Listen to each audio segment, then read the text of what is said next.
प्यारे बच्चों, हिंदी की कक्षा में आपका एक बार फिर से स्वागत है। जैसा कि आप जानते ही हैं, आज हम अपने पाठ 11 गुलाबी नगर जयपुर के लिखित प्रश्न हमने कर लिए हैं और आज हम व्याकरण का जो भाग है, जो कि भाषा से के अंतर्गत आता है, आज उसको शुरू करें। और तो आज पहले एक बहुविकल्पीय प्रश्न है, क्यों ना हम उसको पहले दोहरा लें और उसके बाद भाषा के प्रश्नों को हम करेंगे, और जो कि आपको ये आपके पाठ्य पुस्तक में ही करना है, इसको नोटबुक में नहीं करना है। तो सबसे पहले हम दोहरा लेते हैं अपना बहुविकल्पीय प्रश्न, जिसे आप MCQ भी बोलते हो। ये है, सही उत्तर के सामने सही का निशान लगाओ और खाली स्थान में लिखो। तो हमें इसमें दो काम करना है। एक तो ये बहुविकल्पीय प्रश्न की तरह दी है, और हम कहेंगे ये रिक्त स्थान भी हमें इसमें भरना है, लिखना है। तो ये दोनों प्रश्नों का एक तरह से मेल है। तो हमारा दूसरा प्रश्न है, सही उत्तर के सामने सही का निशान लगाओ और खाली स्थान भरो। क भाग, हम दिल्ली से रिक्त स्थान, हम दिल्ली से जयपुर रिक्त स्थान से आए। तो यहाँ पे सारिका बोल रही है कि दिल्ली से जयपुर किस साधन द्वारा आई। कौन कौन से विकल्प दिए हैं? बस, रेल, हवाई जहाज। तो सही उत्तर है रेल। तो आप यहाँ पे रेल को के आगे सही का निशान लगाएंगे और लिखेंगे, रिक्त स्थान में भी रेल लिखेंगे। चलो इसको मैं करके ही दिखा देता हूँ। ये हमारा दूसरा प्रश्न था और हमें दोनों ही काम इसमें करने थे। कौन कौन से काम? रिक्त स्थान भी भरना था और बहुविकल्पीय प्रश्न की तरह सही का निशान भी लगाना था। तो बच्चों एक बार देख लीजिएगा, हम दिल्ली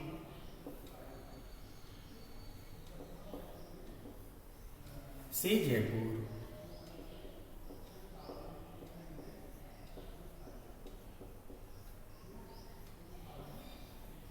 रिक्त स्थान से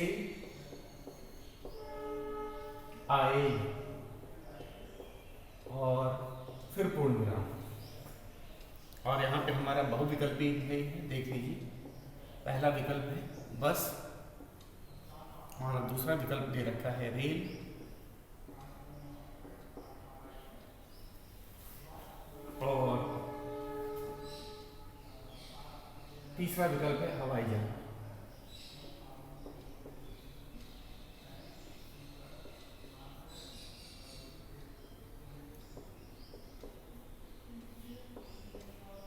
तो जैसा कि हमें पता है, कारिका ने बताया था कि उसे रेल के सफ़र में बहुत मज़ा आया।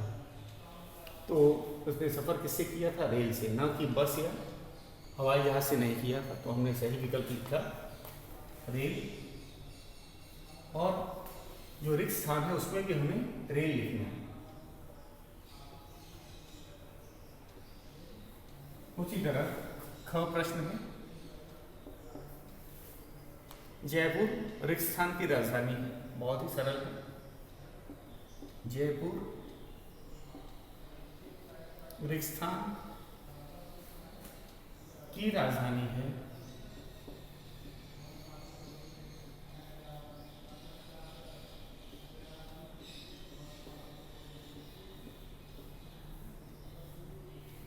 विकल्प दे रखे थे राजस्थान,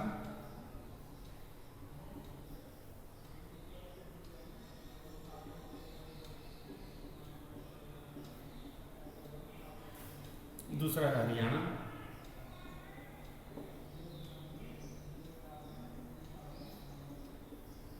तीसरा विकल्प है गुजरात,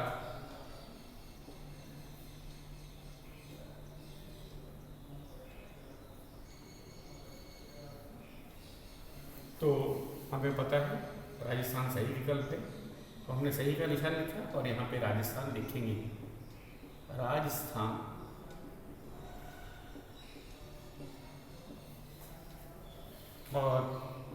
तीसरा और अंतिम बहुविकल्पी प्रश्न है, मन सागर झील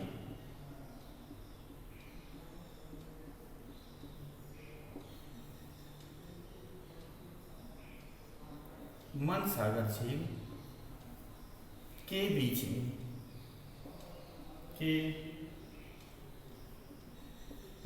में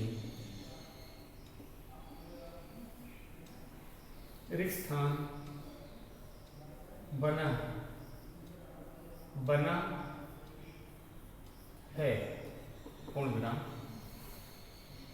ये है शीश महल, ये पहला विकल्प है। उसके बाद आगे चलते हैं। हमारा दूसरा विकल्प है राजमहल, हमारा तीसरा विकल्प है जलमहल।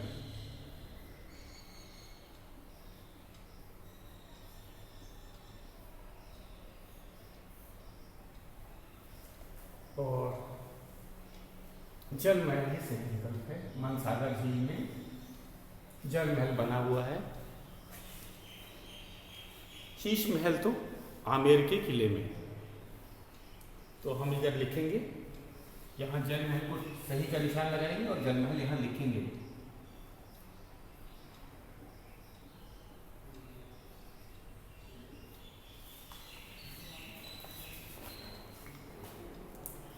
अब आगे चलते हैं।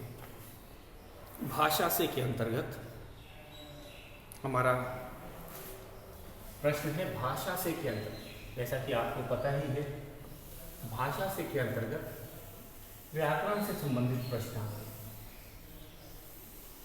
और हम इन प्रश्नों को एक एक करके करते हैं। भाषा से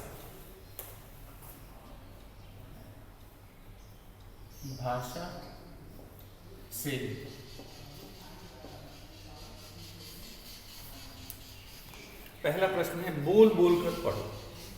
हमारा पहला प्रश्न है बच्चों, बोल बोल कर पढ़ो। तो उच्चारण पे जरा ध्यान देंगे।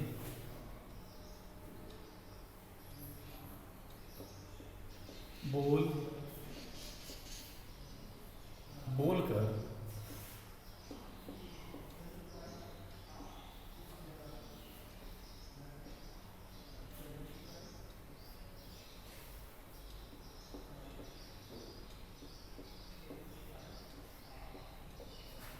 बोल बोल कर पढ़ो।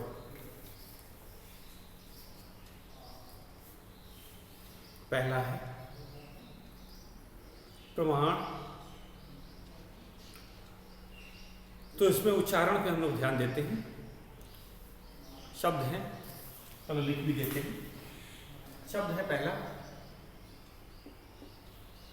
प्रणाम। प्रणाम का अर्थ होता है कि हम अभिवादन करते हैं, उसे प्रणाम कहा जाता है। दूसरा है प्रतीक्षा।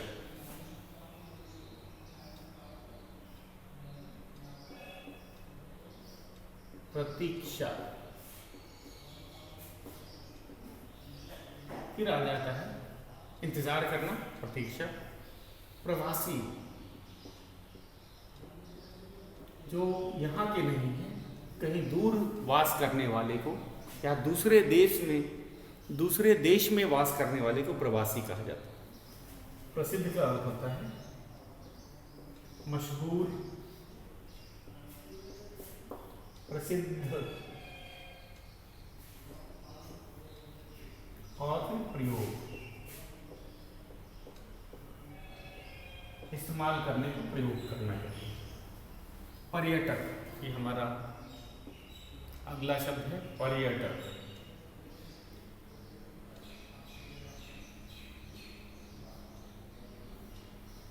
पर्यटक और के बाद में पहले र का उच्चारण आता है, आपको पता ही है। पर्यटक, उसके बाद पर्यटन,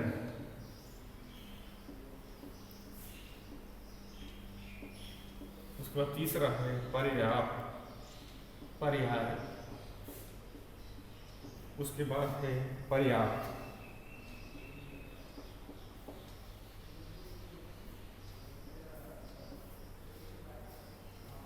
फिर पर्वत। तो बच्चों एक बार सबसे पहले इसका हम बोल बोल कर इसको पढ़ते हैं। उच्चारण पे भी ध्यान देना है। उसके बाद मैं आपको अर्थ बताऊंगा, फिर इसका मैं वाक्यों में भी प्रयोग बताऊंगा। तो सभी तरह से हम इसको कर लेंगे। शुरू करेंगे उच्चारण से, बोल बोल करके पढ़ेंगे और आप भी मेरे बाद इसको बोल के ही पढ़ेंगे ताकि ये अच्छी तरह से याद हो जाए। प्रणाम, प्रतीक्षा, प्रवासी, प्रसिद्ध, प्रयोग, पर्यटक, पर्यटन, पर्याय, पर्याप्त, पर्वत। तो फिर से एक बार दोबारा देखिए। प्रणाम, प्रतीक्षा, प्रवासी, प्रसिद्ध, प्रयोग, पर्यटक, पर्यटन, पर्याय, पर्याप्त, पर्वत। तो हमने र का प्रयोग देखा है बच्चों। तो जो जैसे कि इसमें हमने देखा है प के में जो र है इसका उच्चारण बाद में आ रहा है। प्रणाम, प्र पहले प का उच्चारण करते हैं, बाद में नीचे वाले र का। तो आपने देखा कि इसमें सबसे पहले हम प का उच्चारण करते हैं, उसके बाद नीचे वाले र का। लेकिन ये जो नीचे के शब्द हैं इसमें र का उच्चारण पहले किया जाता है जिस वर्ण के लिए ऊपर लगा होता है। जैसे इसमें य है, यह एक वर्ण है, इसके ऊपर र है, तो हम पहले प का उच्चारण करेंगे, फिर र का, फिर य की बारी आएगी। तो पर्यटक, पर्यटक, पर्यटक, पर्यटन, पर्याय। तो हमने क्या सीखा आज? जो पहले वाले जो हैं हम इनकी बात कर रहे हैं, इसमें पहले प का उच्चारण करेंगे, बाद में नीचे जो र लगा है उसका उच्चारण करेंगे। नीचे वाले र का उच्चारण बाद में होगा, पहले प का होगा। लेकिन जब इस र की हम बात करते हैं तब इनका इसका पहले है, ये वर्ण से य से पहले इसका उच्चारण आएगा। तो हमने ये सीखा है कि जो ऊपर वाला र है इसका उच्चारण जिस वर्ण के ऊपर ये लगा होता है उससे पहले किया जाता है। तो ये हो गया पर्यटक और ये हो गया प्रणाम। प के बाद में र बोल रहे हैं और इसमें हम प के बाद में र बोल के फिर य बोल, तो उसको ध्यान देना है। फिर से एक बार मैं पढ़ देता हूँ, फिर ध्यान से सुनिए। प्रणाम, प्रतीक्षा, प्रवासी, प्रसिद्ध, प्रयोग, पर्यटक, पर्यटन, पर्याय, पर्याप्त, पर्वत।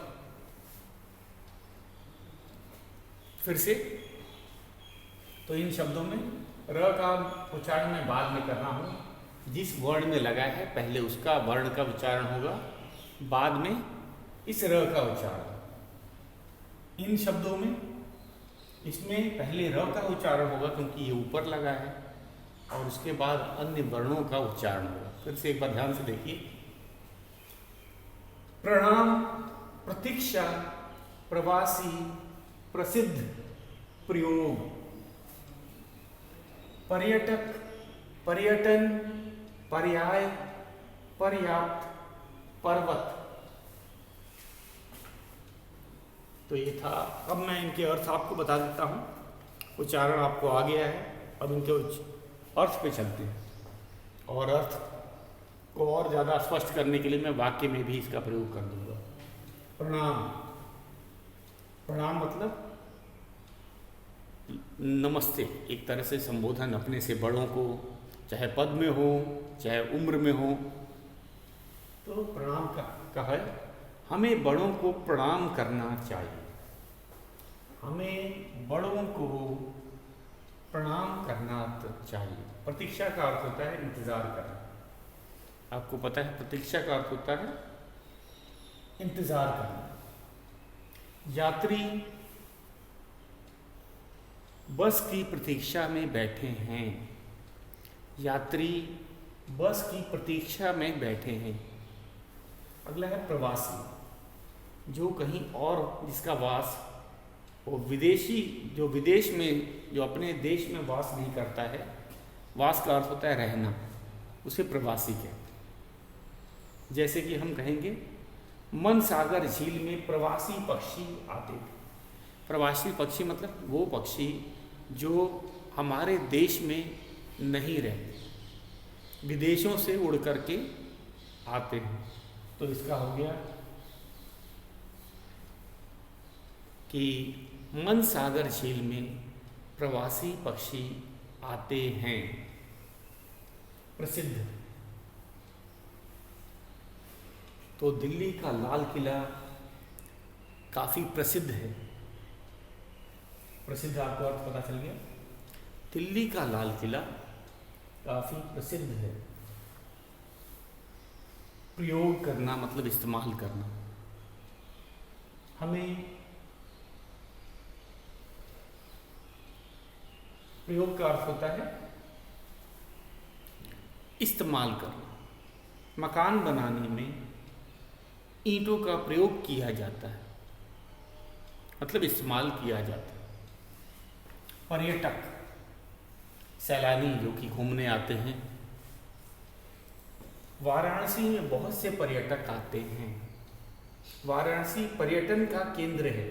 ये देखिए दोनों, वाराणसी में बहुत से पर्यटक, पर्यटक का अर्थ होता है सैलानी, जो देश या विदेश से घूमने की दृष्टि से किसी नए शहर पे जाते हैं, देखते हैं। तो हम कहेंगे वाराणसी में बहुत से पर्यटक आते हैं। सारनाथ एक प्रसिद्ध पर्यटन स्थल है जहाँ पे सैलानी आते हैं। सारनाथ एक पर्यटन स्थल है। पर्याय मतलब उसी के समान। पर्याय, आपने पर्यायवाची शब्द सुना होगा, समान अर्थ वाला। पर्याप्त मतलब जो जिसकी मात्रा हम कहेंगे पूरी हो, कमी ना हो, तो हम बोलेंगे कि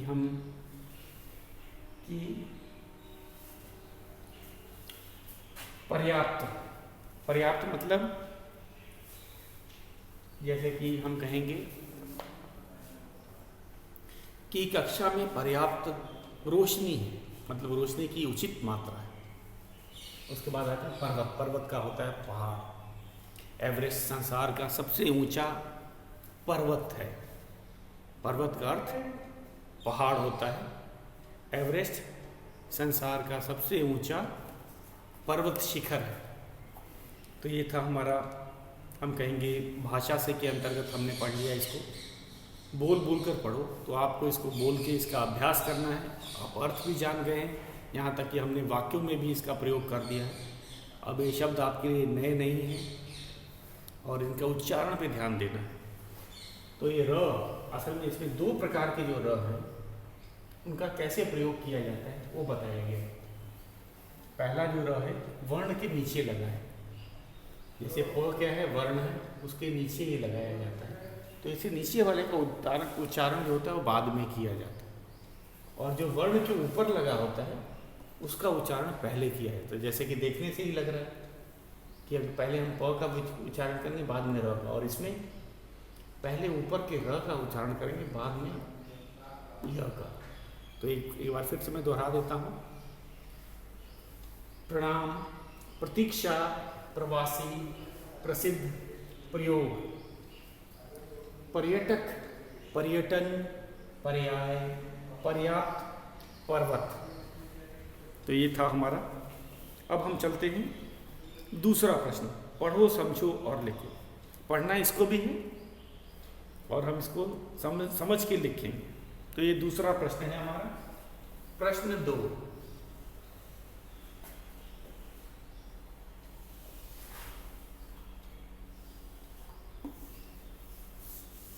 प्रश्न 2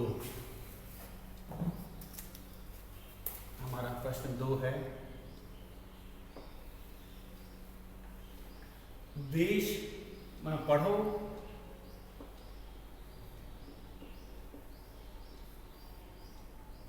समझो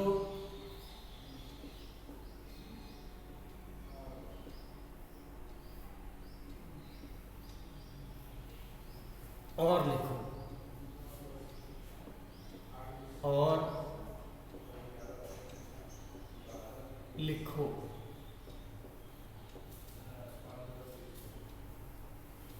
ये है, इसका क भाग है। असल में इसमें दो भाग है, तो पहला हम क भाग को करेंगे, फिर ख को करेंगे। तो पहला क है देश, और उदाहरण दे रखा है इसका विदेश। इसका उदाहरण दे रखा है विदेश।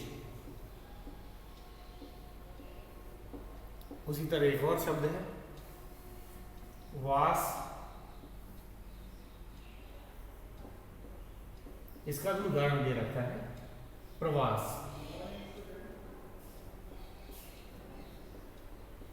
इसी तरह हमें करने हैं। अगला शब्द है शेष।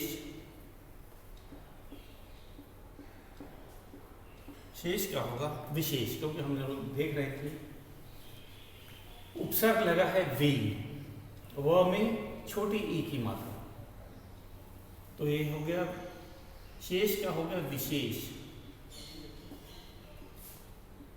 विशेष।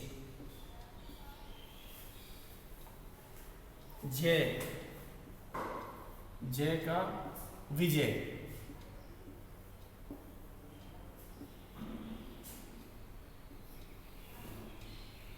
उसके बाद है योग।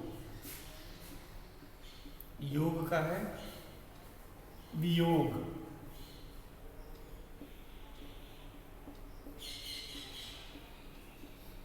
उसी तरह अब हमें इसमें प्र उपसर्ग लगाना है। प्र, वास का प्रवास। वास का प्रवास। तो उपसर्ग क्या लगा है? उपसर्ग लगा है प्र, प में र। और आपको पता है पहले हम प का उच्चारण करते हैं, बाद में हम र का उच्चारण करते हैं। तो ये हो गया।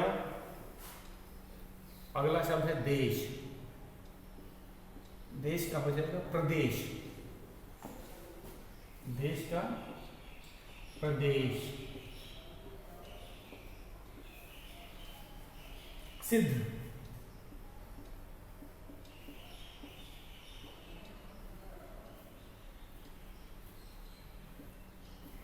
सिद्ध का हो जाएगा प्रसिद्ध।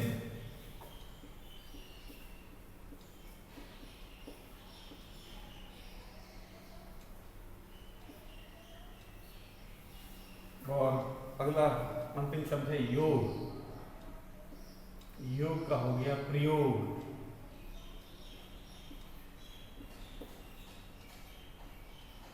तो एक नया अर्थ बन रहा है। कोई ये ना समझे कि विलोम बन रहा है या पर्यायवाची बन रहा है, ऐसी बात नहीं। एक नए शब्द का निर्माण हो। उपसर्ग लगा के हमने यहाँ पे वी उपसर्ग लगाया है। देश में हमने वी उपसर्ग लगाया है, और यहाँ पे हमने प्र उपसर्ग लगाया है। ये दिख रहा है आपको? हमने यहाँ पे प्र उपसर्ग लगाया है और फिर ये आगे वाले शब्दों को लिखा है। यहाँ पे हमने वी उपसर्ग लगाया है, वो में छोटी ई की मात्रा वी, और आगे वाला शब्द को लिखा है। तो देश का विदेश, ये हम कहेंगे ये तो विलोम बन गया। देश का विदेश, तो जरूरी है कि सारे शब्द विलोम ही बनेंगे। अब अगला है शेष। शेष मतलब बचा हुआ। जैसे पढ़ाई के बाद आप अपने शेष समय में क्या करते हैं। शेष मतलब जो समय बच गया है, और विशेष मतलब कोई खास। जैसे कि हमारे पाठ के अनुसार ही ले लें तो दाल बाटी चूरमा और गट्टे की सब्जी राजस्थान का विशेष व्यंजन है। इसका मतलब है कि ये खास व्यंजन है। इसके अलावा भी व्यंजन है, लेकिन ये विशेष व्यंजन है। तो विशेष का मतलब खास हो गया, और शेष मतलब बचा हुआ। तो आपने देखा ये अर्थ जरूरी नहीं कि पहले विलोम है तो सारे शब्द विलोम ही बनेंगे। जैसे जय और विजय।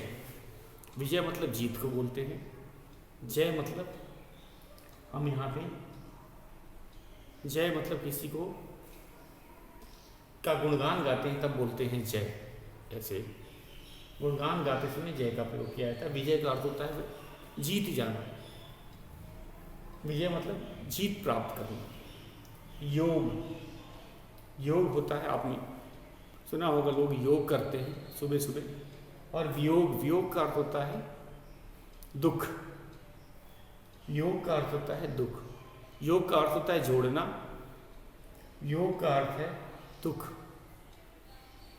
अगला आ जाते हैं वास और प्रवास।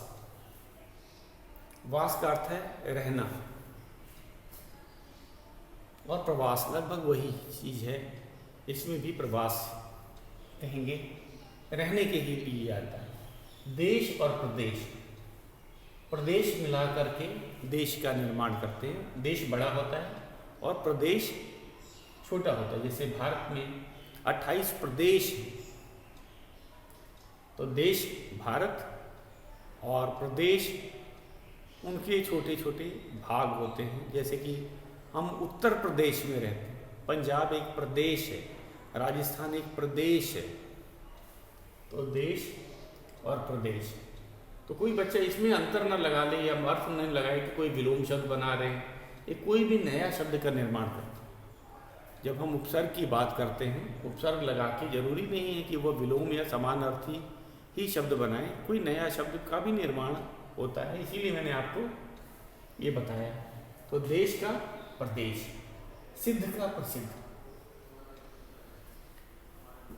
सिद्ध का प्रसिद्ध। जैसे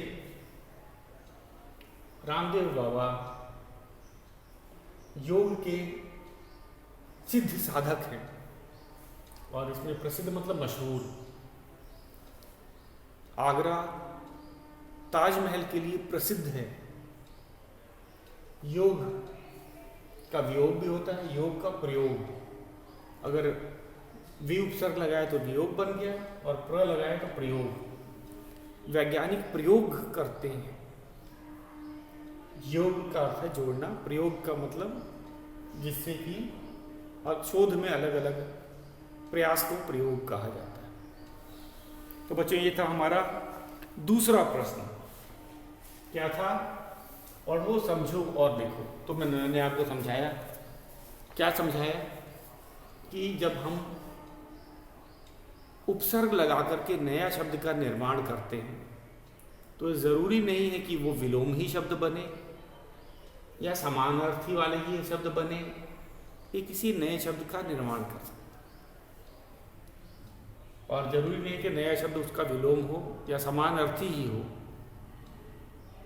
तो ये शब्द पे निर्भर करता है।